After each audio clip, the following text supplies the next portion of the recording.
खजूरिया साहब कौन सी assembly constituency से इलेक्शन लड़ने जा रहे हैं? भारतीय जनता पार्टी परिवार भात से नहीं चलती है, परिवार भाव से चलती है।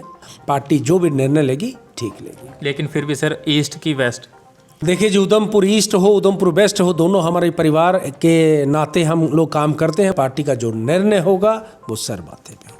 बलवंत सिंह मनगोटिया जी द्वारा भारतीय जनता पार्टी का दामन थामा, उसके उनके आने के बाद कितनी मजबूत जो है आप उधमपुर में भाजपा को देखते हैं? हर कोई अगर कोई एक व्यक्ति भी है तो उसको भी हमें पार्टी के साथ जोड़ना है। आए दिन हम उधमपुर में देख रहे हैं कहीं ना कहीं जाम की समस्या जो है वो बढ़ती जा रही है। तो हमने एक वहाँ से डायरेक्ट रोड निकालने की बात भी डॉक्टर जितेंद्र सिंह से की, ताकि वो सीधे वहाँ से हमारे एक बर्मा ढाबा है वहाँ रौंदमेल में, वहाँ से डायरेक्ट रोड जो है वो नेशनल हाईवे पे निकले, ताकि आने वाले समय में यहाँ वाली जो समस्या है जैमिंग वाली वो सारी ख़त्म हो जाए। कई ऐसी समस्या थी जिनसे हमने डॉक्टर साहब से बात की और मुझे लगता है लगातार 1 बाय 1 इन समस्याओं से हमें छुटकारा जल्द मिलेगा।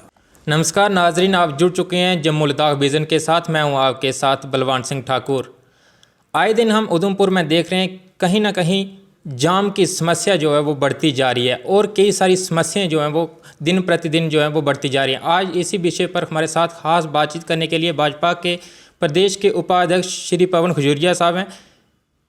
खजूरिया साहब का एक डेपुटेशन जो है डॉक्टर जितेंद्र सिंह जी से पिछले दिनों मिला था। आखिर किन विषयों पे इनकी बातचीत हुई है डॉक्टर साहब से, मैं इन्हीं से जानूंगा। सर, सबसे पहले आपका बहुत बहुत स्वागत है और बहुत बहुत धन्यवाद कीमती समय देने के लिए। बहुत बहुत धन्यवाद आपका भी। सर, पिछले दिनों आपका जो डेपुटेशन डॉक्टर जितेंद्र सिंह जी से मिला था, किन विषयों पर बात हुई है? देखिए, आदरणीय डॉक्टर जितेंद्र सिंह जी जो हमारे उधमपुर डोडा संसदीय क्षेत्र के सांसद भी हैं और हम सबका बड़ा सौभाग्य है कि वो पीएमओ में मंत्री भी हैं, और स्वतंत्र प्रभार के नाते जिस तरीके से वो देश की चिंता तो करते हैं, लेकिन मुझे लगता है खासकर उधमपुर डोडा संसदीय क्षेत्र की वो खासकर इसकी चिंता करते हैं। लेकिन हमारे उधमपुर में कई सारी ऐसी समस्याएं थी जिनके ऊपर हमने डॉक्टर साहब से बातचीत की कि इन समस्याओं से किसी तरीके से हमारे जो जहाँ की जनता है उसको छुटकारा मिले, उसको निजात मिले। लेकिन सबसे बड़ी उसमें मुझे लगता है जो समस्या थी वो थी नेशनल हाईवे पे संगूर चौक जो है, वहाँ पर आए दिन दुर्घटनाओं का शिकार हमारे लोग होते हैं। उसी के साथ गोल मेला के पास जो चौक है, धार रोड से जो भी गाड़ी आती है और हाईवे की ओर जाने तक, वहाँ एक लगातार जो घंटों जाम वहाँ पर रहता है, उसको हमारे स्कूल के विद्यार्थी हों, एम्बुलेंस में जाने वाले मरीज़ हों, एम्प्लॉइज़ हों, या अन्य हमारे उधमपुर शहर का कोई भी, गाँव का कोई भी नागरिक जो वहाँ से गुजरना चाहता है और वहाँ पर वो उन दिक्कतों का सामना करता है कि लगातार वहाँ पर हर दिन हर रोज़ वहाँ पर घंटों जाम रहता है। तो लगातार सबकी ये समस्या जो थी, सबकी ये बातचीत की कब इसका समाधान मिलेगा, कैसे होगा। तो वहाँ के हमारे रौंदमेल के संसार सिंह जम्वाल जी या बाकी जितने कृष्ण सिंह जी सारे जो सरपंच थे, इन्होंने हमारे साथ ये कई बार इस बात को रखा कि इसका कहीं ना कहीं कोई ऐसा निपटारा हो जिससे हम लोगों को राहत मिले। तो हमने एक वहाँ से डायरेक्ट रोड निकालने की बात भी डॉक्टर जितेंद्र सिंह से की, ताकि वो सीधे वहाँ से हमारे एक बर्मा ढाबा है वहाँ रौंदमेल में, वहाँ से डायरेक्ट रोड जो है वो नेशनल हाईवे पे निकले, ताकि आने वाले समय में यहाँ वाली जो समस्या है जैमिंग वाली वो सारी ख़त्म हो जाए। लेकिन उसी के साथ डॉक्टर साहब से जब बात की, उन्होंने कहा कि हमारी नेशनल हाईवे अथॉरिटी से मैं बात करता हूँ, जिला प्रशासन भी पूरे तरीके से उसमें सहयोग करेगा। तो उन्होंने जितने भी कंसर्निंग विभाग थे सबसे बातचीत करते हुए लास्ट में उन्होंने कहा कि जल्द ही इस समस्या से निजात आपको हम दिला देंगे। और मुझे लगता है जो हमारे ध्यान में उन्होंने लाया कि यहाँ पर दोनों जगह एक सर्विस रोड का प्रावधान रखा है और उसी के साथ सर्विस रोड के साथ एक अंडरपास बनाने की बात है संगूर चौक में, और गोल मेला चौक जो है वहाँ पर डायरेक्ट जो सर्विस रोड से नेशनल हाईवे गाड़ी पहुँचेगी और एक बड़ा चौराहा वहाँ पर एक बनाते हुए, जिससे मुझे लगता है कि आने वाले समय में जो ये समस्या है इससे कहीं ना कहीं निजात मिलेगी। उसी संदर्भ के अंदर हमने डॉक्टर साहब से ये बातचीत की और उसी के साथ कई ऐसे मुद्दे थे। हमारे उधमपुर में पानी का एक बड़ा जबलत बड़ा मेन अहम जो इशू है कि हर जगह हमारे जहाँ पानी की कड़ाई चलती है, हर समय क्राइसिस रहता है, तो उसको लेकर बातचीत की। वो भी जेजम में ऐसे प्रोजेक्ट चल रहे हैं जिससे हमारे चाहे जो गाँव है वहाँ भी कहीं कहीं एक अच्छा जो प्रोजेक्ट के नाते काम हो और लोगों को पानी की समस्या से ना जूझना पड़े, क्योंकि हर घर हर नल की जो व्यवस्था है वो हमारे केंद्र की सरकार ने इस बात का एक संकल्प लिया है।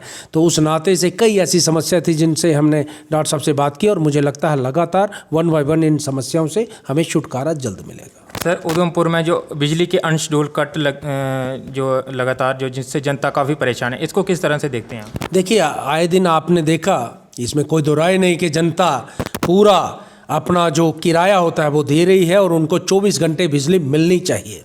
लेकिन पिछले समय यहाँ पर अनशेड्यूल कट काफ़ी ज़्यादा था, लेकिन बातचीत करने के बाद मुझे लगता है अब थोड़ी बहुत हमें राहत मिली है। लेकिन इस समय शादियों का सीज़न भी है और लोग बड़े परेशान थे, लेकिन उससे आप देख ही रहे हैं कि जब भी अगर कहीं लाइट जाती है तो उसका शटडाउन का एक पूरा एक कैलेंडर निकलता है, उसके मुताबिक कहीं अगर कोई रिपेयर किया जाता है या कुछ कोई मेंटेनेंस में काम हो तो यहाँ लोगों को जागरूक करने के बाद उसको किया जा रहा है। लेकिन आने वाले समय में हमने ये पहले भी कहा था कि हमारे जितने भी अपने पीडीडी डिपार्टमेंट के जितने अधिकारी हैं, हमने उनसे भी कहा और जिला प्रशासन से भी बात की कि इससे कोई भी हमारा अधिकारी ऐसा न हो जो लापरवाही करे और जनता को उस समस्या से जूझना पड़े।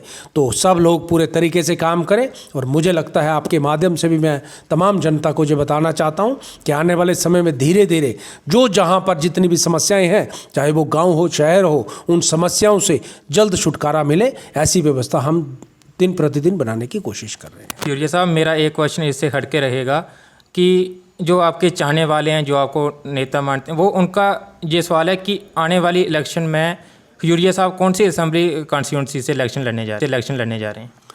देखिए जी, हम भारतीय जनता पार्टी के कार्यकर्ता हैं और भारतीय जनता पार्टी परिवार भात से नहीं चलती है, परिवार भाव से चलती है। और हमारा एक ही लक्ष्य होता है कि हम पार्टी के काम प्रतिदिन जिस तरीके से कर रहे हैं वैसे हम करते रहें। पार्टी पूरा मन बनाकर चलती है कि किस तरीके से जनता के बीच में जाकर हमारे कार्यकर्ता उनकी समस्याओं से जूझते हुए, जो लोग समस्याओं से लगातार जूझ रहे हैं, उनसे निपटारा दिलाएं, उन समस्याओं को दूर करें। उसी नाते हम सब लोग एक प्रयासरत हैं कि हम लगातार यहाँ पर काम करें। मुझे लगता है पार्टी जो भी निर्णय लेगी ठीक लेगी। लेकिन फिर भी सर, ईस्ट की वेस्ट, क्योंकि पहले जब आपने 2014 में इलेक्शन कंटेस्ट की थी तो उधमपुर एक ही कॉन्स्टिट्यूंसी थी, अब 2 कॉन्स्टिट्यूंसी में बट गया, तो आप कौन सी से फिर भी? देखिए जी, उधमपुर ईस्ट हो उधमपुर वेस्ट हो, दोनों हमारे परिवार के नाते हम लोग काम करते हैं। मुझे लगता है जिला उधमपुर के अंदर हम एक कार्यकर्ता के रूप में, एक अच्छे नागरिक के नाते जो काम होना चाहिए उस पर हम प्रयास कर रहे हैं कि उस पर हम खरा उतरने का प्रयास करें। और मुझे लगता है पार्टी के कार्यकर्ता के नाते हमेशा से हमारा ऐसा सिस्टम रहा है कि हम पार्टी में थे, पार्टी में हैं, पार्टी में रहेंगे। उसी नाते उसी कड़ी को आगे बढ़ाते हुए हम काम करते हैं। मुझे लगता है पार्टी का जो निर्णय होगा वो सर्वमान्य है। पिछले दिनों उधमपुर के एक दिग्गज नेता बलवंत सिंह मनगोटिया जी द्वारा भारतीय जनता पार्टी का दामन थामा, उनके आने के बाद कितनी मजबूत जो है आप उधमपुर में भाजपा को देखते हैं? देखिए, ऐसा है कि बलवंत सिंह मनगोटिया जी तो एक लीडर है, लेकिन मुझे लगता है हमारी पार्टी का एक इस समय एक ऐसा प्रयास है कि हर कोई, अगर कोई एक व्यक्ति भी है तो उसको भी हमें पार्टी के साथ जोड़ना है। और लगातार हमारा जनसंपर्क अभियान जो है वो लगातार गांव-गांव में हम जा रहे हैं कि हर कोई, आज हमारे पास एक ऐसा नेतृत्व है जिसको दुनिया जय जयकार कर रही है। ऐसे नेतृत्व के साथ काम करने में हमारा बड़ा सौभाग्य है कि हमें पार्टी के अंदर एक कार्यकर्ता होने के नाते काम करने का अवसर मिला है। और मुझे लगता है बलवंत सिंह मनकोटिया जी जब हमारे साथ जुड़े हैं और लगातार इसमें निश्चित तौर पर हमें लाभ होगा और पार्टी में इसमें हमें दिन प्रतिदिन हम सब लोग इकट्ठे होकर पार्टी को आगे बढ़ाने में अपनी भूमिका अदा करेंगे। बहुत बहुत शुक्रिया सर कीमती समय देने के लिए। ये थे हमारे साथ भाजपा के उपाध्यक्ष पवन खजूरिया जी, जिनके द्वारा पूरे मुद्दों पर तफसील से बातचीत की गई। शुक्रिया, जुड़े रहें जम्मू लद्दाख विज़न के साथ।